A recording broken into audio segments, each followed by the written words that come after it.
بندہ مومن کا اگر اپنا تعلق اللہ کے ساتھ مخلصانہ ہے، اس میں منافقت نہیں ہے، اس میں ریا نہیں ہے، اس میں دھوکہ نہیں ہے، اس میں فریب نہیں، مخلص، مخلصین لہ الدین،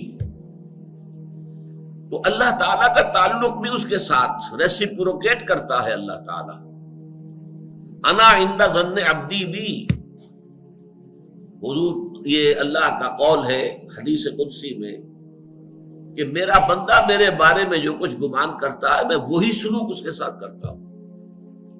اللہ تعالیٰ بھی مخلص ہے، اللہ تعالیٰ کی مرضی کے بغیر کچھ نہیں ہو سکتا، تو یقیناً جو کچھ ہوا ہے اس میں میرے لیے خیر ہے، چاہے فوری طور پر مجھے ناگوار گزرا ہے، مجھے تکلیف ہوئی ہے، میرے لیے یہ شے جو ہے ناپسندیدہ ہے، لیکن ان دی لانگ رن مجھے یقین ہے کہ اس میں خیر ہے۔ بیدک الخیر انک علی کل شیء قدیر، اے اللہ تیرے ہاتھ میں خیر ہی خیر ہے، تو ہر چیز پر قادر۔ اچھا جو ہوگا وہ بھی اذن رب کے بغیر نہیں ہوگا، یہی تصور اس کے بارے میں ہونا ضروری ہے۔ اسی کا نتیجہ یہ نکلتا ہے جس کو قرآن مجید بار بار کہتا ہے، بار بار کہتا ہے، بار بار کہتا ہے، لا خوف علیہم ولا هم یحزنون۔ کیا مطلب اس کا؟ نہ ان پر کوئی خوف ہے نہ حزن سے دو چار ہوتے ہیں۔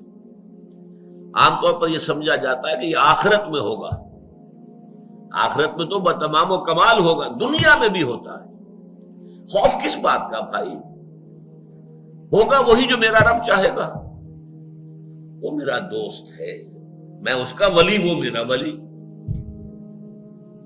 الا ان اولیاء اللہ لا خوف علیہم ولا هم یحزنون، جو اللہ کے ولی ہوتے ہیں، اللہ کے دوست ہوتے ہیں، ان کے نہ کوئی خوف ہوتا نہ حزن ہوتا۔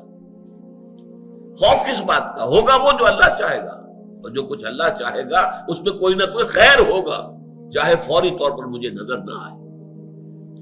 قرآن کہتا ہے سورہ بقرہ میں عسیٰ ان تکرہوا شیئا وہو خیر لکم وعسیٰ ان تحبوا شیئا وہو شر لکم، عین ممکن ہے کہ تم کسی چیز کو ناپسند کرو درحالے کہ اسی میں تمہارے لیے خیر ہو، اور عین ممکن ہے کہ تم کسی چیز کو پسند کرو درحالے کہ اس میں تمہارے لیے شر ہو۔ اللہ یعلم وانتم لا تعلمون، اللہ جانتا ہے تم نہیں جانتے۔